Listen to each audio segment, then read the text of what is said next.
अब देखिए electrochemical cell या गैल्वेनिक सेल या वोल्टेइक सेल, इसको हम लोग प्रिपेयर करते हैं टू हाफ सेल्स को कनेक्ट करके, सॉल्ट ब्रिज के थ्रू एंड वायर्स के थ्रू। जब हम दो हाफ सेल को आपस में कनेक्ट करते हैं तो एक कंप्लीट सेल बनता है which is known as electrochemical cell. ये सॉल्ट ब्रिज क्या है और इसका पर्पस क्या है? तो salt bridge by definition, salt bridge is what? A salt bridge is a U shape का है, porous tube containing concentrated solution of an inert electrolyte like KCl, KNO3 और K2SO4, या इनका पेस्ट बनाकर आप फिल करते हो। यहां पर एक इंपॉर्टेंट टर्म आ रहा है इनर्ट इलेक्ट्रोलाइट। इसका मतलब क्या है? इनर्ट इलेक्ट्रोलाइट से हमारा सेंस ये है कि एक ऐसा इलेक्ट्रोलाइट हम फिल करते हैं, एक ऐसा इलेक्ट्रोलाइट हमें सॉल्ट ब्रिज में फिल करना है जिसके कैटायंस और एनायंस इलेक्ट्रोकेमिकल सेल के एनोड हाफ सेल और कैथोड हाफ सेल के अंदर जाकर रिडक्शन या ऑक्सीडेशन रिएक्शंस में पार्टिसिपेट नहीं करेंगे। एक ऐसा इलेक्ट्रोलाइट जो सेल के अंदर होने वाले रिडॉक्स रिएक्शंस में खुद इन्वॉल्व नहीं होगा, अपने आयंस का वो इन्वॉल्व नहीं करेगा, वो इनर्ट इलेक्ट्रोलाइट हुआ। तो एक इंपॉर्टेंट कीवर्ड है सॉल्ट ब्रिज में, इनर्ट इलेक्ट्रोलाइट हमें फिल करना है। मतलब ऐसा इलेक्ट्रोलाइट जिसके कैटायंस और एनायंस का पार्टिसिपेशन ऑक्सीडेशन या रिडक्शन रिएक्शन में नहीं होगा जो सेल के अंदर प्रोसेस हो रहा है। नाउ फंक्शन क्या है सॉल्ट ब्रिज का? देखिए यहां पर जो हम सॉल्ट ब्रिज यूज करते हैं इलेक्ट्रोकेमिकल सेल में, उसके टू इंपॉर्टेंट फंक्शंस हैं। नंबर वन बहुत इजी है, to complete the electrical circuit. सबसे पहला फंक्शन है इलेक्ट्रिकल सर्किट को कंप्लीट करना, क्योंकि ये अगर सॉल्ट ब्रिज नहीं होता तो सर्किट कैसे कंप्लीट होता? क्योंकि आपने इलेक्ट्रोकेमिकल सेल में वायर के थ्रू इलेक्ट्रोड्स को तो कनेक्ट कर दिया था, आपने मेटालिक वायर के थ्रू इलेक्ट्रोड टू इलेक्ट्रोड तो कनेक्ट कर दिया, लेकिन ये सर्किट इनकम्प्लीट हुआ। यहाँ के बाद इसको कौन कंप्लीट कर रहा है? Salt bridge. यहाँ के बाद करंट को कौन पास कर रहा है? Salt bridge. तो ये अगर सॉल्ट ब्रिज नहीं होता तो यहां से यहां तक सर्किट ब्रेक होता। तो पहला यूज है सर्किट को कंप्लीट करना सॉल्ट ब्रिज का। सॉल्यूशन से सॉल्यूशन में, इस सॉल्यूशन से इस सॉल्यूशन में करंट कौन ले जाएगा?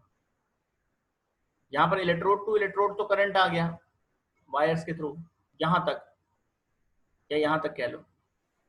इस सॉल्यूशन से और इस सॉल्यूशन में करंट को पास करने का काम सॉल्ट ब्रिज है। सॉल्ट ब्रिज के आयंस के थ्रू इलेक्ट्रिसिटी का कंडक्शन हो रहा है। तो पहला and the most important role, first and the most important role salt bridge का है टू कंप्लीट इलेक्ट्रिकल सर्किट। इनके बिना सर्किट नहीं कंप्लीट होता। नेक्स्ट सेकंड यूज क्या है सॉल्ट ब्रिज का? ये पहले से भी ज्यादा इंपॉर्टेंट है और थोड़ा सा डिफिकल्ट है, ध्यान से समझिएगा इसे। बहुत इंपॉर्टेंट एप्लीकेशन है सॉल्ट ब्रिज का। Second application is to maintain electrical neutrality in anode half cell as well as in cathode half cell. इन दोनों हाफ सेल के अंदर इलेक्ट्रिकल न्यूट्रलिटी को मेंटेन रखना है। ये चीज क्या है? एक एग्जांपल के थ्रू समझते हैं। यहाँ पे हमने यहाँ पर जो सेल बनाया है इसमें एनोड क्या है? जिंक, और कैथोड किसका है? कॉपर का है। एनोड पे कौन सा प्रोसेस होता है सत्यांश? ऑक्सीडेशन। ठीक। यहां पर जो आपने इलेक्ट्रोलाइट ले रखा है वो कौन सा ले रखा है? यहां पर आपने जिंक सल्फेट मान लेते हैं इलेक्ट्रोलाइट ले रखा है, ठीक है। तो इनिशियली जो आपके पास सॉल्यूशन है उसमें कैटायंस के फॉर्म में Zn2+ है और एनायंस के फॉर्म में सल्फेट आयन है, ठीक है। कैटायंस और एनायंस दोनों इस सॉल्यूशन में प्रेजेंट है। तो ये सॉल्यूशन ओवरऑल न्यूट्रल है क्योंकि इसमें equal number of Zn2+ ions and equal number of SO4 2- ions, cations anions equal number में, ये सॉल्यूशन ओवरऑल न्यूट्रल है। जब जिंक पे ऑक्सीडेशन स्टार्ट होगा, तो जब इसका ऑक्सीडेशन स्टार्ट होगा तो ये जिंक क्या फॉर्म करेगा? Zn2+ आयंस फॉर्म करेगा इलेक्ट्रॉन लूज करके, और वो Zn2+ आयंस जो ये बनाएगा उसको कहां पास कर देगा? वो सॉल्यूशन में। Zn Zn2+ आयन बनाएगा और Zn2+ आयन सॉल्यूशन में पास कर देगा। जो इलेक्ट्रॉन वो लूज करेगा वो इलेक्ट्रॉन इलेक्ट्रोड पे ही रह जाएंगे, इसी की वजह से ये निगेटिवली चार्ज हो जाता है। क्लियर? ठीक है, यहां बात समझ में आ रही है यहां तक? जब ये लगातार Zn2+ आयंस को सॉल्यूशन में भेज रहा है तो सॉल्यूशन में क्या Zn2+ आयंस की एक्सेस नहीं हो जाएगी? वे सल्फेट आयन तो बराबर उतने ही बने हुए हैं, जिंक आयन आप लगातार बढ़ाते जा रहे हैं सॉल्यूशन के अंदर, तो थोड़ी देर बाद क्या होगा कि एनोड हाफ सेल में कैटायंस की एक्सेस हो जाएगी। होगी या नहीं?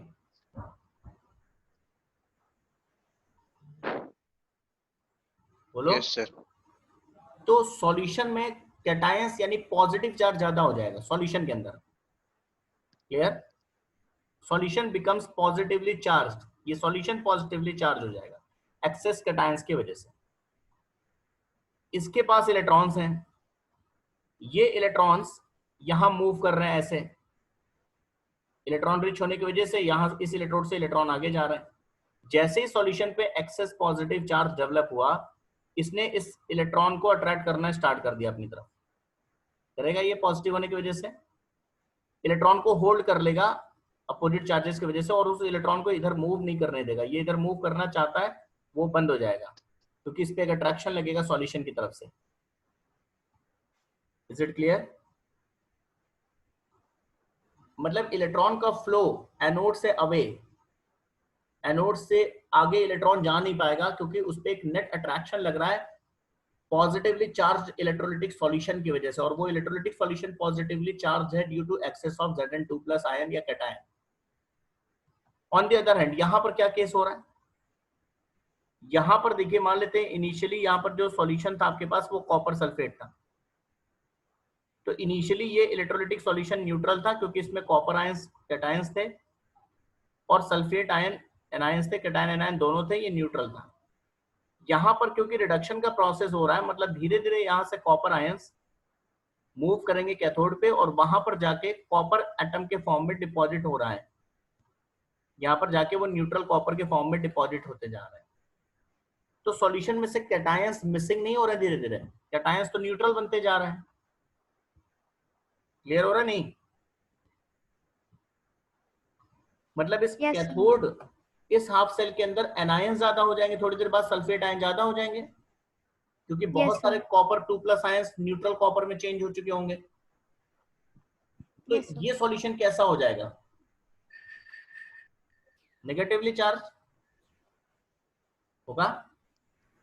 और जब यस ये सर। नेगेटिवली चार्ज होगा तो अगर इस एनोड से कोई इलेक्ट्रॉन बचा के यहाँ आ भी गया, यहाँ पर आ रहा है, तो ये सॉल्यूशन का नेगेटिव चार्ज इस इलेक्ट्रॉन को क्या करेगा? रिपेल Repel करेगा। करने लगे. ये एक्सेप्ट नहीं करेगा, मतलब रिपेल करेगा। मतलब आप प्रॉब्लम समझिए, एनोड हाफ सेल के अंदर ऑक्सीडेशन हो रहा है जिसकी वजह से सॉल्यूशन पे एक्सेस पॉजिटिव चार्ज आ जाएगा। Cathode half Yes, cell sir. के अंदर रिडक्शन प्रोसेस हो रहा है, यानी कैटायंस न्यूट्रल एटम में रिड्यूस हो रहा है, कैटायंस के कम होने की वजह से एनायंस एक्सेस हो जाएंगे, तो मतलब यहाँ पर एक्स्ट्रा नेगेटिव चार्ज आ जाएगा एक्सेस एनायंस की वजह से। इस एक्सेस पॉजिटिव चार्ज की वजह से इलेक्ट्रॉन यहां से आगे मूव नहीं कर पाएंगे और इस नेगेटिव चार्ज की वजह से इलेक्ट्रॉन इस इलेक्ट्रोड की तरफ आ नहीं पाएंगे। ओवरऑल इलेक्ट्रॉन का मूवमेंट पूरे सेल में रुक बंद हो जाएगा. रुक जाएगा जाएगा। और सेल काम करना बंद कर देगा. बंद कर देगा। ठीक है ना? यहीं Yes, पर sir. सॉल्ट ब्रिज का रोल अब स्टार्ट होता है to maintain electrical neutrality. Salt bridge के अंदर आपने इलेक्ट्रोलाइट फिल कर रखा है, मान लेते हैं KCl। जैसे ही सॉल्ट ब्रिज ने ये देखा, सॉल्ट ब्रिज ने ये देखा कि भाई यहां पर एक्स्ट्रा कैटायंस जनरेट हो रहे हैं और एक्स्ट्रा पॉजिटिव चार्ज यहां पर आ रहा है, तुरंत सॉल्ट ब्रिज ने अपने एनायंस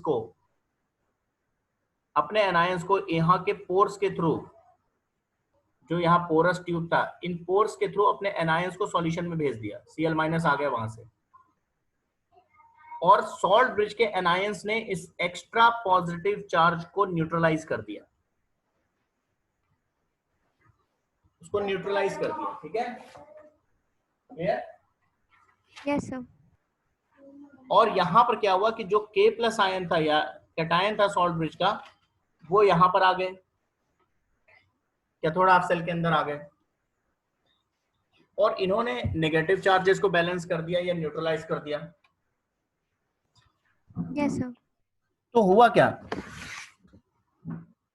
कि दोनों हाफ सेल के अंदर जो एक्स्ट्रा चार्ज डेवलप हो गया था पॉजिटिव या नेगेटिव, वो न्यूट्रल हो गया, और न्यूट्रल हो गया तो इलेक्ट्रॉन का जो फ्लो हो रहा था वो स्टार्ट हो गया, यानी सेल ने काम करना स्टार्ट करते हो। स्टार्ट कर दिया।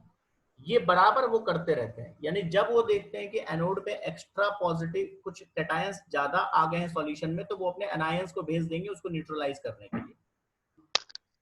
कैथोड में जब वो देख रहे हैं कि भाई एनायंस ज्यादा हो गए कैथोड हाफ सेल में, तो अपने कैटायंस को भेज दिया उनको बैलेंस करने के लिए, उनके चार्जेस को न्यूट्रलाइज करने के लिए। इस तरह से लगातार वो दोनों हाफ सेल को, कैथोड हाफ सेल को और एनोड हाफ सेल को न्यूट्रल बनाए रखते हैं। न्यूट्रलिटी मेंटेन रखने की वजह से सेल वर्क करता रहता है जब तक सॉल्ट ब्रिज के अंदर आयंस होंगे। जब सॉल्ट ब्रिज के अंदर आयंस खत्म हो जाएंगे तो न्यूट्रलिटी नहीं मेंटेन कर पाएगा वो। ये ज्यादा इंपॉर्टेंट फंक्शन है सॉल्ट ब्रिज का, to maintain electrical neutrality in both half cells. Anode half cell के अंदर वो कैटायंस की एक्सेस नहीं होने देते हैं। एक्सेस का मतलब हो गया कैटायंस की एक्सेस तो होगी लेकिन उसके चार्ज को वो नेगेटिव आयंस के थ्रू बैलेंस कर देते हैं, न्यूट्रलाइज कर देते हैं। कैटायंस प्रेजेंट जरूर होंगे लेकिन उनकी वजह से नेट चार्ज नहीं आ पाता सॉल्यूशन पे। तो ये इंपॉर्टेंट फंक्शन है। तो सॉल्ट ब्रिज के क्या 2 इंपॉर्टेंट फंक्शंस हैं Ananya? Sir, to complete the electrical circuit and to maintain electrical neutrality. तो ये पॉइंट सबको क्लियर हो गया, इलेक्ट्रिकल न्यूट्रलिटी का सेंस क्या है? सत्यांश? Yes sir. सत्यांश कोई प्रॉब्लम है? Yes sir. सर कभी ऐसी स्टेज नहीं आएगी कि सॉल्ट ब्रिज के आयंस खत्म हो गए, फिर वो क्या करेगा? तो फिर तो वो स्टॉप कर देगा। तो स्टॉप कर देगा, सेल काम करना बंद कर देगा। भाई मान लो या जैसे सॉल्ट ब्रिज आपने बनाया, सॉल्ट ब्रिज में कोई लीकेज है या कोई प्रॉब्लम है XYZ मान लीजिए, सॉल्ट ब्रिज काम करना बंद कर देगा, सेल काम करना बंद कर देगा, ये तो हो सकता है। ठीक है, जब तक लेकिन सॉल्ट ब्रिज की सांसें चलेंगी, जब तक वो जिंदा है तब तक वो अपना रोल करेगा ना। ठीक है, तो this is an important function of salt bridge to maintain electrical neutrality in solutions of 2 half cells. Clear हो गया? समझ गए सॉल्ट ब्रिज के दोनों फंक्शन? Yes, sir. एक और इंपॉर्टेंट आपको सॉल्ट ब्रिज के बारे में बताते हैं, ये सब आप पढ़ लीजिएगा अपने नोट्स में से, ये सब वही लिखा हुआ है। सॉल्ट ब्रिज, इसीलिए तो बोल रहे सॉल्ट ब्रिज इतना इंपॉर्टेंट है। सॉल्ट ब्रिज क्या है, सॉल्ट ब्रिज के फंक्शंस क्या है? सॉल्ट ब्रिज नहीं होता तो ये सेल स्मूथली वर्क नहीं करता। एक और इंपॉर्टेंट पॉइंट, सॉल्ट ब्रिज के अंदर हम कैसा इलेक्ट्रोलाइट प्रेफर करते हैं? कोई भी इलेक्ट्रोलाइट लाकर भर दें ऐसा नहीं है। हमने क्या कहा कि इनर्ट इलेक्ट्रोलाइट होना चाहिए, नंबर 1, कि वो इलेक्ट्रोलाइट सेल के अंदर जो रेडॉक्स रिएक्शंस हो रही हैं उनको डिस्टर्ब ना करे। अगर जिंक का ऑक्सीडेशन हो रहा है तो जिंक का ही ऑक्सीडेशन होना है, कॉपर आयन का रिडक्शन हो रहा है तो कॉपर आयन का ही रिडक्शन हो। ऐसा ना हो कि जो आपने KCl फिल किया उसके आयंस K+ या Cl- आयंस जब हाफ सेल्स के अंदर जाएं तो जिंक को और कॉपर 2+ को हटा के खुद ऑक्सीडाइज या रिड्यूस होना शुरू कर दे। ऐसा इलेक्ट्रोलाइट नहीं लेना हमें। ठीक है, नंबर 2, एक ऐसा इलेक्ट्रोलाइट लेना है जिसमें कैटायंस और एनायंस का transport number almost equal. What is transport number? Transport number का मतलब होता है कि जब कोई इलेक्ट्रोलाइट करंट पास करता है, कंडक्टेंस करता है, इलेक्ट्रोलाइट का कंडक्टेंस किसकी वजह से हो रहा है? कौन रिस्पॉन्सिबल है कंडक्शन के लिए? आयंस। तो एक ऐसा इलेक्ट्रोलाइट जिसके किसी भी इलेक्ट्रोलाइट के टोटल कंडक्टेंस में, टोटल इलेक्ट्रिसिटी पास करने में पर्टिकुलर एक आयन का, कैटायन या एनायन का शेयर कितना है, दैट इज ट्रांसपोर्ट नंबर। मान लीजिए कोई इलेक्ट्रोलाइट 100 कूलम का चार्ज पास कर देता है, उसके आयंस 100 कूलम का चार्ज पास करते हैं, और इस 100 कूलम में 75 कूलम्स केवल कैटायंस के मूवमेंट से पास हुआ है और 25 कूलम केवल एनायन के मूवमेंट की वजह से पास हुआ है। तो इसका मतलब जो ट्रांसपोर्ट नंबर है यहाँ पर कैटायन का वो 75% है, या फ्रैक्शन में बोले तो 75 out of 100, 0.75 is the transport number of cation, यानी पूरे कंडक्टेंस में कैटायन का क्या फ्रैक्शन है या परसेंटेज, और एनायन का ट्रांसपोर्ट नंबर है यहाँ पर 0.25। ठीक है, तो ऐसा इलेक्ट्रोलाइट हम प्रेफर नहीं करते हैं जिसमें कैटायंस और एनायंस के ट्रांसपोर्ट नंबर में डिफरेंस हो, यानी हम ऐसा इलेक्ट्रोलाइट जनरली प्रेफर करते हैं जिसमें लगभग ट्रांसपोर्ट नंबर 0.5 हो, मतलब कैटायंस और एनायंस दोनों की जो कंडक्टिंग कैपेसिटी है वो लगभग एक जैसी हो। जितना करंट पास करता है कैटायन उतना ही लगभग मूवमेंट या वैसा ही करंट पास करने की कैपेसिटी एनायन के पास भी हो। ऐसा ना हो कि कैटायन तो हाफ सेल के अंदर जल्दी चला गया, एनायन हाफ सेल के अंदर बहुत देर से जा रहा है, तो होगा क्या, न्यूट्रलिटी एक साथ मेंटेन होनी चाहिए ना दोनों में। मान लीजिए कि कैटायन और एनायन का मूवमेंट स्पीड अलग अलग है, तो एनोड हाफ सेल के अंदर तो न्यूट्रलिटी जल्दी खत्म मेंटेन हो गई, जो एक्सेस कैटायन थे उसको जल्दी एनायन ने आके न्यूट्रलाइज कर दिया, और जो कैथोड हाफ सेल था उसके अंदर न्यूट्रलिटी बहुत थोड़ी देर बाद मेंटेन हो रही है, क्योंकि जो अपोजिट आयन था, जो कैटायन था, उसका मूवमेंट मान लीजिए स्लो है एनायन के रिस्पेक्ट में। तो क्या होगा, किसी एक हाफ सेल के न्यूट्रल हो जाने से क्या सेल काम करना स्टार्ट कर देगा?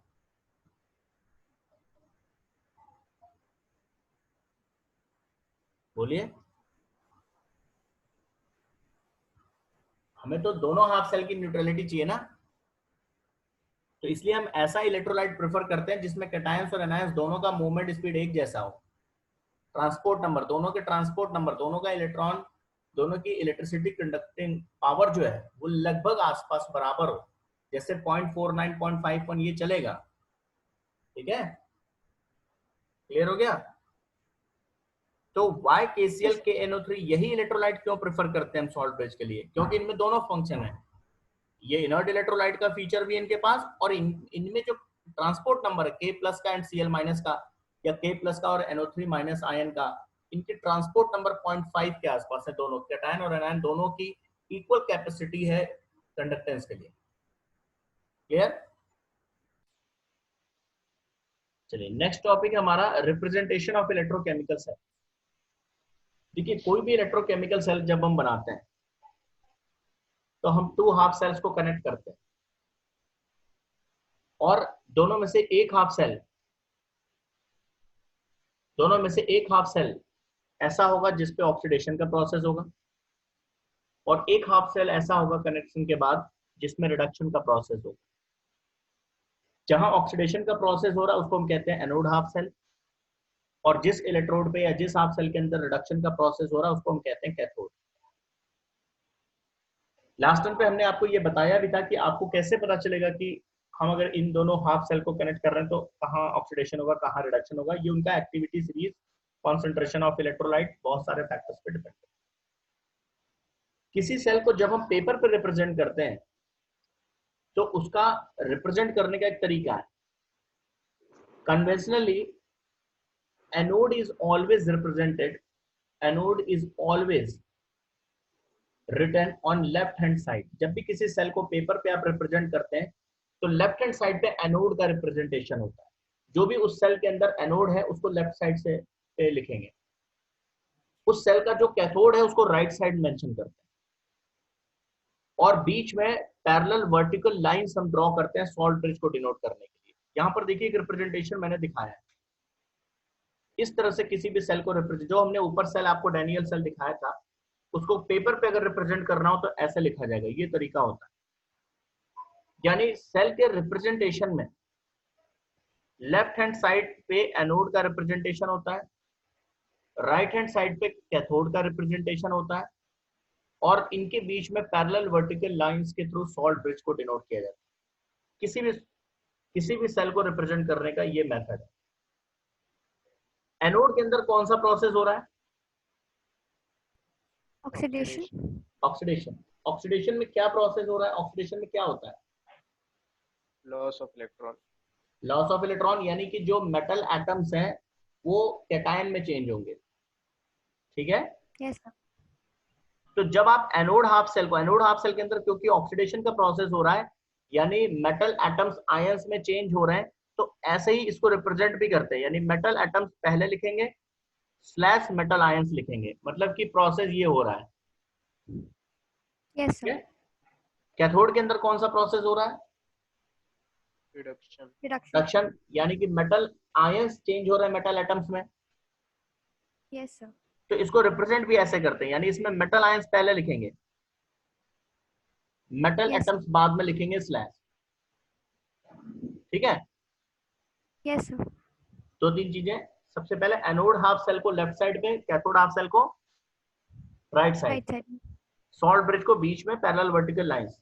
एनोड हाफ सेल के लिए मेटल एटम्स पहले, मेटल आयंस बाद में, क्योंकि यही प्रोसेस हो रहा है अंदर। Yes, cathode sir. Half cell में मेटल आयंस पहले स्लैश मेटल एटम्स, क्योंकि यही प्रोसेस अंदर हो रहा है। क्लियर? Yes, sir. नेक्स्ट, अगर इलेक्ट्रोलिटिक कॉन्सेंट्रेशन आपको पता है, जैसे आपको पता है कि ZnSO4 का ये कॉन्सेंट्रेशन आपने लिया हुआ, आपको पता है कि हमने 2 मोलैरिटी का सॉल्यूशन लिया हुआ है, अगर आपको जिंक आयन का कॉन्सेंट्रेशन अंदर पता है तो उस कॉन्सेंट्रेशन को भी यहाँ ब्रैकेट में आप मेंशन कर देंगे, C1 C2 जो भी है। मान लीजिए 2 मोलैरिटी का सॉल्यूशन है तो यहाँ पर 2m लिख देंगे आप, कॉन्सेंट्रेशन को मेंशन कर दिया जाता है अगर नोन है तो। ऐसे यहाँ पर भी जो आपने कॉपर सल्फेट का सॉल्यूशन ले रखा है इलेक्ट्रोलाइट का, यहाँ पर अगर आपको कॉन्सेंट्रेशन पता है तो आप यहाँ पर कॉन्सेंट्रेशन ब्रैकेट में मेंशन कर देते हैं। मान लो 0.5 मोलैरिटी का सॉल्यूशन है तो 0.5 m लिख देंगे, ठीक है। जो आयन का कॉन्सेंट्रेशन है वो कॉन्सेंट्रेशन आप मेंशन कर देंगे आयन का। क्लियर? Yes, sir. इलेक्ट्रोलाइट का नहीं, आयन का। आयन और इलेक्ट्रोलाइट के कॉन्सेंट्रेशन में डिफरेंस है। जैसे मान लीजिए आपको H+ का कॉन्सेंट्रेशन लिखना है और आपने सॉल्यूशन H2SO4 का ले रखा है, सल्फ्यूरिक एसिड का। Sulphuric acid gives 2H+ and sulphate ion, ऐसे तो मिलेगा। अगर सल्फ्यूरिक एसिड का 1 मोलर सॉल्यूशन है तो H+ आयन का कॉन्सेंट्रेशन कितना हुआ अंदर?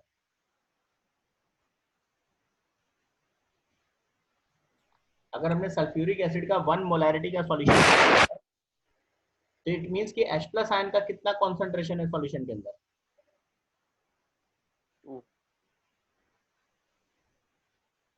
बोलो। 2 क्योंकि H2SO4 डिसोसिएट किस में हो रहा है? 2H+ और 2H+ एंड SO4 2 माइनस में, ठीक है। तो अगर आप सल्फ्यूरिक एसिड 1 मोलैरिटी का ले रहे हैं तो इसका मतलब इसके डिसोसिएशन से ये 2 मोलैरिटी का मिलेगा। तो आपको तो करस्पॉन्डिंग आयन का कॉन्सेंट्रेशन मेंशन करना ना। मान लो ये इलेक्ट्रोड हाइड्रोजन का इलेक्ट्रोड होता तो आपको H+ का कॉन्सेंट्रेशन लिखना होता है, आप 2 लिखते हैं यहाँ पे, ठीक है। यहाँ पर तो अलग बात है कि ZnSO4 का जो कॉन्सेंट्रेशन होगा वही Zn2+ का भी कॉन्सेंट्रेशन होगा अंदर, जो कॉपर सल्फेट का कॉन्सेंट्रेशन होगा वही कॉपर 2+ आयन का भी कॉन्सेंट्रेशन होगा। तो क्लियर हो गया कैसे डिनोट करते हैं आप किसी भी रिप्रेजेंटेशन, कैसे करते हैं किसी इलेक्ट्रोकेमिकल सेल को, कैसे लिखा जाता है? क्लियर हो गया? एक और एग्जांपल देखिए, कुछ और हम एग्जांपल यहाँ पर दे रहे हैं। जैसे एक दूसरा एग्जांपल एक और देख लीजिए, सेल डायग्राम या रिप्रेजेंटेशन ऑफ सेल। हमने एक दूसरा सेल लिया जिसमें Ag और कॉपर को कनेक्ट किया आपस में, ठीक है। अगर Ag यहाँ पर एनोड है तो Ag को लेफ्ट हैंड साइड, या वैसे भी अगर मान लो आपको नहीं मालूम है कौन एनोड कैथोड है, किसी सेल का अगर आपको रिप्रेजेंटेशन दिया है तो आप उस रिप्रेजेंटेशन को देखकर समझ जाओगे इसमें कौन एनोड है। रिप्रेजेंटेशन में जो लेफ्ट साइड लिखा हुआ है आप समझ जाइए वो एनोड है, जो राइट साइड लिखा हुआ है वो समझ जाइए वो यहाँ पर कैथोड के रोल में होगा, ठीक है। क्लियर हो गई बात? Yes, sir. तो ये रिप्रेजेंटेशन होता है, किसी भी सेल को हम इस तरह से रिप्रेजेंट करते हैं। तो रिप्रेजेंट करने का तरीका क्या है? लेफ्ट हैंड साइड में एनोड हाफ सेल का रिप्रेजेंटेशन, राइट हैंड साइड में कैथोड हाफ सेल का रिप्रेजेंटेशन, बीच में पैरेलल वर्टिकल लाइंस के थ्रू सॉल्ट ब्रिज का रिप्रेजेंटेशन। एनोड हाफ सेल के Yes. रिप्रेजेंटेशन में मेटल एटम्स पहले, मेटल आयंस बाद में। Cathode half Yes. सेल के रिप्रेजेंटेशन में metal ions then metal atoms. जैसा प्रोसेस अंदर हो रहा है उसी के अकॉर्डिंग। और अगर आपको कॉन्सेंट्रेशन नोन है इलेक्ट्रोलाइट्स का या करस्पॉन्डिंग आयंस ऑफ इलेक्ट्रोड्स के करस्पॉन्डिंग आयन का अगर कॉन्सेंट्रेशन आपको पता है तो उस कॉन्सेंट्रेशन को भी आप ब्रैकेट में मेंशन करते हैं। एक और बात, अगर मान लीजिए किसी हाफ सेल के अंदर कोई गैसियस इलेक्ट्रोड का यूज हो रहा है, हमने आपको समझाया था कि गैस का इलेक्ट्रोड कैसे बनाएंगे। गैस मेटल की तरह तो है नहीं क्योंकि आप मेटालिक रॉड ले लेते हैं जैसे। तो गैस के इलेक्ट्रोड को बनाने के लिए आप क्या करते हैं, एक सिलेंडर लेते हैं इनर्ट मटेरियल का, लाइक प्लैटिनम का, पूरा सिलेंडर लेते हैं और उस सिलेंडर में उस गैस को फिल कर देते हैं, ठीक है। जैसे मान लो आपको हाइड्रोजन का इलेक्ट्रोड कहीं पर यूज करना है तो आप क्या करेंगे कि प्लैटिनम का सपोर्टिंग सिलेंडर लेंगे पोरस, और उस प्लैटिनम के सिलेंडर में हाइड्रोजन गैस को फिल कर देंगे। तो बेसिकली जो इलेक्ट्रोड है वो हाइड्रोजन गैस का ही हुआ उन पोर्स Yes, के sir. थ्रू, और हाइड्रोजन के करस्पॉन्डिंग आयन यानी H+ आयन वाले इलेक्ट्रोलाइटिक सॉल्यूशन में इसको इमर्स कर देंगे। यही तो बनाएंगे। Yes, sir. जब किसी गैस का इलेक्ट्रोड लेंगे, गैस का इलेक्ट्रोड, और इसमें से मान लो कोई एक इलेक्ट्रोड गैस का होता है, जैसे यहाँ पर हाइड्रोजन इलेक्ट्रोड होता है सपोज। तो गैसियस इलेक्ट्रोड के केस में एक बात समझिएगा कि जब गैस को लिखा जाता है कहीं पर, तो उस केस में आपको उसका प्रेशर भी ब्रैकेट में मेंशन करना पड़ता है। यहाँ पर हाइड्रोजन कितने एटीएम के प्रेशर पे आपने फिल किया है वो भी मेंशन करना पड़ेगा। इस तरह से लिखा जाता है, मतलब जो अंदर हाइड्रोजन आयन का कॉन्सेंट्रेशन है वो तो आप लिखेंगे ही, यहाँ पर H+ लिखेंगे आप। अगर मान लो हाइड्रोजन इलेक्ट्रोड यहाँ पर कैथोड है तो H+ लिखेंगे, उसका कॉन्सेंट्रेशन लिखेंगे, स्लैश करके आप गैस का नाम लिखेंगे, जिस गैस का इलेक्ट्रोड आपने बनाया है, मान लो हाइड्रोजन का बनाया है, कितने प्रेशर पे बनाया है वो प्रेशर भी मेंशन करेंगे, और कॉमा करके उस सपोर्टिंग सिलेंडर का भी नाम लिखेंगे जिसमें उसको आपने फिल किया, प्लेटिनम भी लिखेंगे। क्लियर हो गया? Yes, sir. इन जनरल हमारे पास मेटालिक इलेक्ट्रोड ज्यादा होते हैं, इसलिए हम लोग इन बातों पे नहीं ध्यान देते हैं, मेटालिक इलेक्ट्रोड ज्यादा हमें मिलते हैं। लेकिन अगर किसी गैस का या ऐसे ही किसी लिक्विड का मान लो आपने इलेक्ट्रोड बनाया, ब्रोमीन लिक्विड होता है, ब्रोमीन का इलेक्ट्रोड बनाया है, तो Yes, किसी sir. लिक्विड के लिए तो प्रेशर मेंशन करने की जरूरत नहीं होती, क्योंकि लिक्विड का प्रेशर बहुत हमारे लिए काम का नहीं होता है।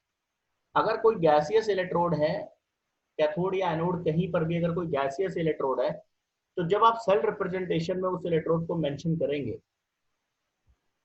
ठीक है, तो गैस को मेंशन जब करेंगे तो ब्रैकेट में उसका प्रेशर और कॉमा करके उस इनर्ट सिलेंडर का नेचर उसको भी मेंशन आपको करना होगा, Yes, plus sir. Concentration of ion, जो करस्पॉन्डिंग आयन का कॉन्सेंट्रेशन है वो तो लिखेंगे। तो ये Yes. रिप्रेजेंटेशन का तरीका होता है किसी भी सेल को या किसी हाफ सेल को हम कैसे रिप्रेजेंट करते हैं, Okay. ठीक है।